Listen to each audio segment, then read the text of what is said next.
Today, I want to talk about the Amazon Halo.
.87 miles, 8 minutes, 59 seconds per mile, 143 beats per minute today. Picking up my running buddy along the way on my nice and easy run. Thought it'd be a perfect time to start talking about a new device that I recently received, which has been a bit of a surprise, has been more than what I thought it would be, and very different than what I thought it'd be. That's the Amazon Halo. Now, before I give you my early thoughts on this product from a runner's perspective, I do want to go over some disclosures. This is a product that I purchased with my own money. No one sent it to me or is paying me to make this video, and no one's going to get a chance to preview any of my footage or my thoughts before this video goes up on YouTube. So the disclosures out of the way, let's talk about the Amazon Halo. First, let's talk about what it is in terms of hardware. It's basically a wearable that has a heart rate monitor in it, microphones in it, one button, and I believe some accelerometers in there as well, although I'm not absolutely sure on that one. It doesn't have a screen. The idea is that it's supposed to not be all that distracting for you. The idea is that you're supposed to wear it, kind of like have it with you on all the time. And when it does that, it's supposed to tell you more about you. And there's basically 4 categories that it looks at when it's telling you about you. And those categories are activity, sleep, tone, and body. So let's go over those. Activity is kind of what it sounds like. It's going to be counting not only your steps, but also your sedentary time. And because it has that heart rate monitor in it, it can also tell how hard you're working, in addition to having just steps. So that makes it different, and I think better than having just a regular step counter. That's the activity section. Next, there's the sleep section, which does actually a little bit less than I thought it would. It does like the basic things that you would think from a sleep tracker, in the sense that you don't have to push any buttons, but it automatically can figure out like when you're sleeping, how long you're sleeping, how good your sleep is, like if you're in REM sleep, light sleep, deep sleep, that kind of thing. The thing that I can't seem to find yet, and maybe I'm just missing it, is that I don't see things like heart rate variability and respiration rate. And for me, those are the 2 main data points that I look at, in addition to overall like length of time sleeping. But those are like the main things that I'm looking at to understand from a runner's perspective, not just how good my sleep was, but how recovered am I from my sleep in relation to the activity of the prior day. So the fact that those 2 data points are missing for me means a lot, because those are the data points that I'm most used to. So I think that probably is something that they can add in later on, probably pretty easy based on the data it's already collecting. But I think that it's really weird that it doesn't have it now. So as far as sleep tracking goes, I'd say it's kind of like average. It does what any other kind of sleep tracker is doing. Now, the next 2 categories of stuff, tone and body, that's where things get super weird with this device. And at this point, I think we should head over to the app, and I'll do a quick screen record here so that you guys can see kind of like what I'm seeing at the same time. So, all right, now I'm going to open up the app and go, and you can see here you got the activity, sleep, tone, and body. Let's jump into tone, at least for today. And it gives you a summary.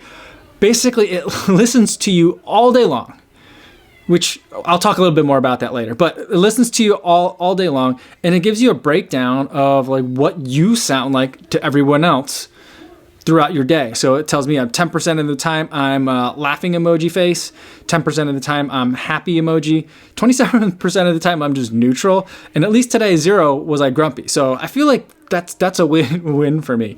It says I was most positive at 6:10 p.m. It had the most energy at 6:10 p.m. today, which happens to correlate exactly to when I started eating dinner today. So there's that.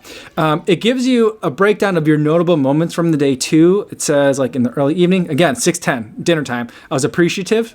I was probably thanking my mother-in-law for making a nice, wonderful dinner for us. At 3:49, right during the live stream, I was happy. Or that's a notable moment. I think there was other points in there, obviously, that I was happy. We had a pretty fun live stream today. We played Name That Shoe. I love that game.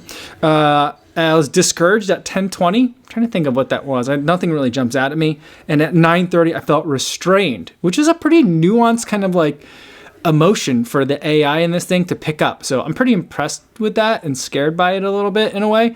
And I think at 9:30, I feel like that's usually the time where my the younger daughter gets a little bit growly. And so I think that's where I was feeling restrained.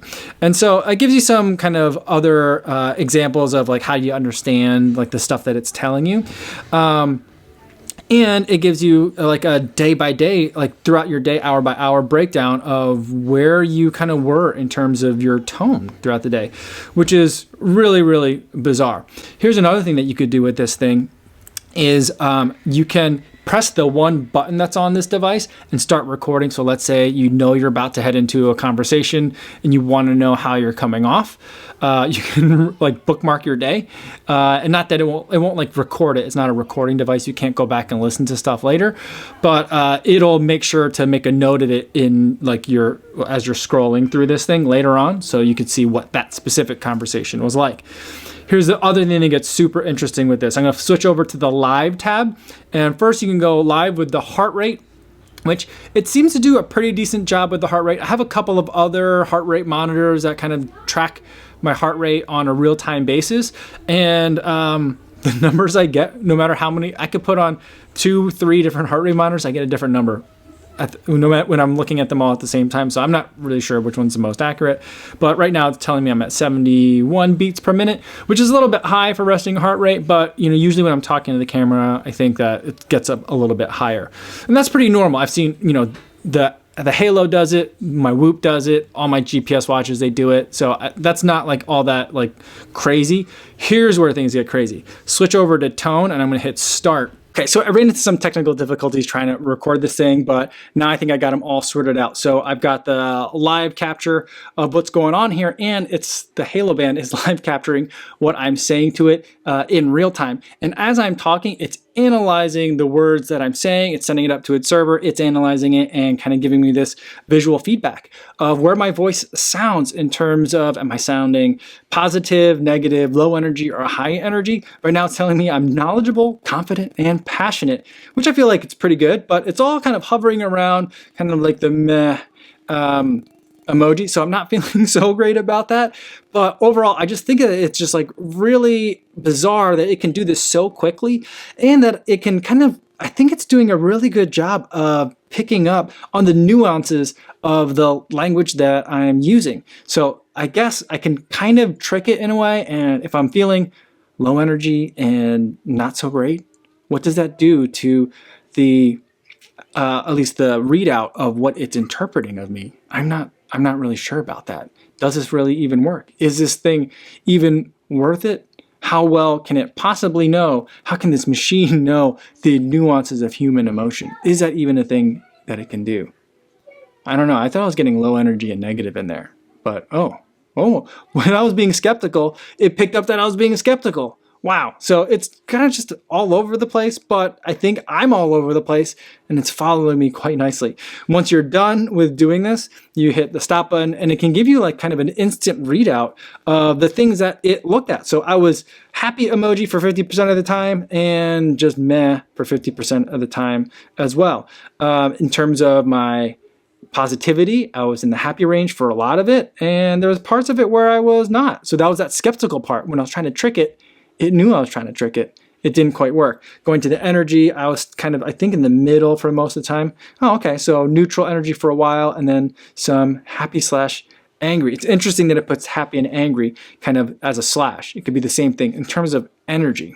That's an interesting thing to kind of, I guess, be aware of. So that's one of the things that I can do that I think is like pretty cool. I'm just going to delete that because I don't need that to stay kind of in my normal list of stuff, and I'm going to stop the screen recording there. And the reason why I'm so like fascinated by it is that I spend a lot of time from a parenting perspective really trying to be aware of what what image, what tone, kind of like what kind of presence I'm projecting in our home, in our kind of family sphere. And so one of the things that my wife has always kind of emphasized in our home is that she doesn't want it to be a place where there's a lot of yelling. So that's one thing that I always try to like keep control on in terms of yelling. But I also think that I could take it a step further or be a little bit more nuanced about it and think about my tone a little bit more deliberately. And I think that this is kind of like an interesting way that I can kind of take a look at those kinds of things, I think. And to help me with that, there's things like, it'll give you like suggestions in terms of like little like kind of exercises that you can do. A lot of it's like whether it's meditation, actual exercise, yoga, those kinds of things, improving sleep, improving diet. Like it gives you a lot of different suggestions that can kind of help you on the things that you're working on. Some of them I think are interesting. Some of them I think are just, these are great like sponsor integration kind of things that I'm not so interested in. But some of them I think are actually worth perusing. Now, in terms of actually keeping it really weird, the next thing that you can do is go to the body scan. And so what it has you do is it wants you to be like basically in your underwear and have you take pictures of yourself. It reminds me a lot of like the thing that you get at the airport where you stick your hands up and it takes like a picture of you. And it does that. And it gives you this like 3D representation of yourself. And so this was me after a run, right before I hopped into the shower. And like you could scroll around and I can see like myself from all sides, which is not something I normally get to do. That's kind of interesting. So I weighed myself on the scale right before I took these pictures. I was at 148, which is a little bit higher than like my kind of like race weight, but within normal, I think, for a time where I'm not actively training for like a specific race. And it gave me, by looking at me, a body fat percentage of 17.7%. And it gives you like kind of where you are in terms of being healthy, too low, or too high in terms of body fat. So these are the ranges for men 40 to 49, which is weird, but it's the category that I'm in now. Still seems kind of strange for me. So yeah, so it tells you about the accuracy, about my privacy. It tells that like basically the images get uploaded to their servers for analysis purposes and then deleted. And it tells you some more information about body fat and why you should care about it. It also gives me a reminder so that I can take another set of these photographs in a couple weeks. So January 5th at about 9 a.m. is when we're going to be doing this again.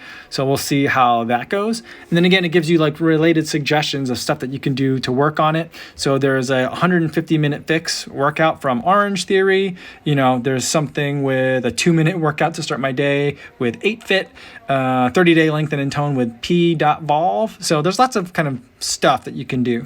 It tracks your progress as well as you go down it.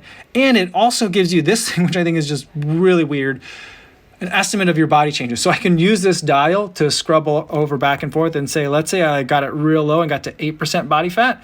This is what kind of I would look like. And I feel like this is kind of what I look like more when I'm in, it doesn't tell me what weight I'd be if I was 8% body fat. But I feel like this is kind of what I look like, I think, when I'm getting ready for a race. I'm probably not quite down to 8%, but maybe closer in that range. But here's some interesting stuff. I can make it go a lot higher. I can get to like 35% and see what that looks like. And I don't know that I've ever been quite that big, but that looks kind of familiar to me. There was a point where I was a little bit heavier. So, yeah. So it's kind of weird that it does that, and it's me. But no matter what you do, the way that this thing works, it always makes your hands look like blown up like examination gloves. The hands always look really weird. It's as if they figured everything out, but no one can draw hands, right? So I think that's the one thing that kind of sticks out. But the rest of it seems to be like this. I keep looking at this and it's like a rendering, but I'm like, this looks familiar. I've seen this somewhere before. So it's really kind of strange to be looking at that. So Yeah, it's kind of like mind-boggling to me how that thing works, and that's the body/body fat kind of analysis that thing does. And then we can go talk more a little bit about the labs, and there's a specific section for that too. I find that a little bit like overwhelming. There's just so much stuff that you could look at. I'd rather focus in on each one of like those 4 sections and like drill into like what I want and have it recommend me things more specifically. And I think it's doing a pretty interesting job at least feeding me stuff that's like, ooh, maybe I'll click on that and take a look. But the lab section just gives you kind of like all of those, and you can set like what are the things that you're interested in, so it can kind of tailor some recommendations for you. And I guess they're calling it labs because it's like stuff that you can experiment with and try out to see if those will help you look better, feel better, be more active, just improve yourself, I think. So it's kind of a very different take on a wearable, in my opinion. I think from a runner's perspective, I don't necessarily think this is like really meant for running per se. For example, like this thing doesn't connect to Strava. I can't connect like an external heart rate monitor to it if I wanted to. I'm actually getting some pretty decent heart rate readings with it, but I've also been testing it with a Whoop at the same time. And so like it's kind of had this as a bumper to stay higher up on my wrist. So that's why I think I'm getting a really good heart rate reading from it. But I can't like connect it to anything else. I can't connect it to my Garmin or a Polar Watch or anything like that. It's a pretty much a closed ecosystem.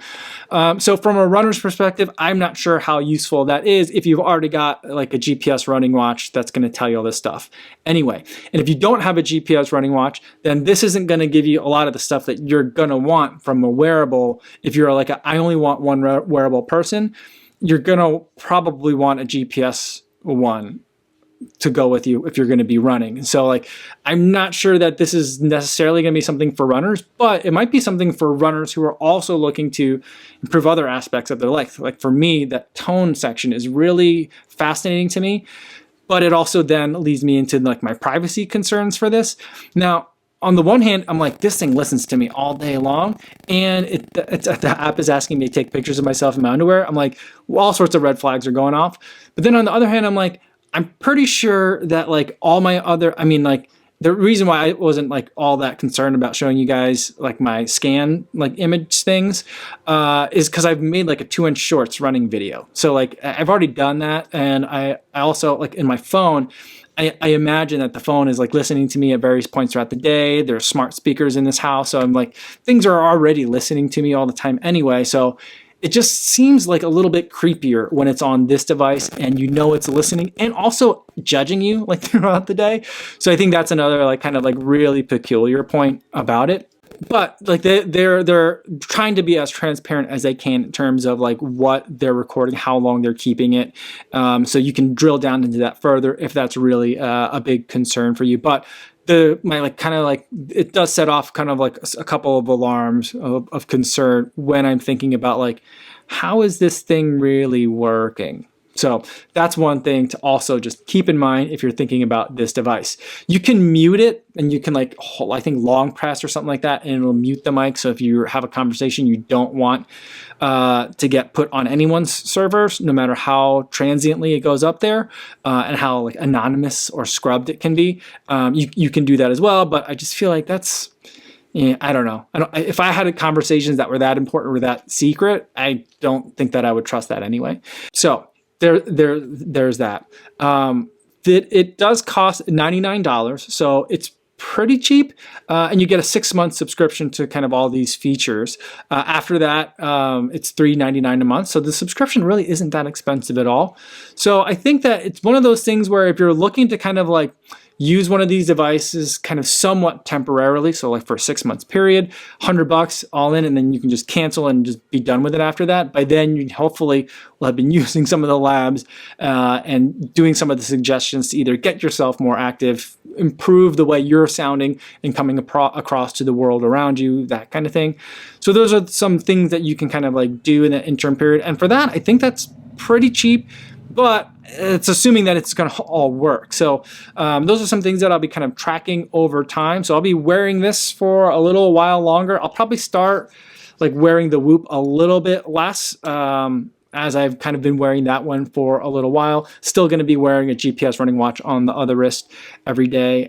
So those are kinds of the things that I'm going to be planning to go and take a look at on a more long-term basis. But this thing is so peculiar. I wanted to give you some early thoughts and like my early kind of like impressions of it right away, especially from like the runner's perspective, because a lot of you runners out there might be thinking, oh, this is a new kind of like Whoop alternative.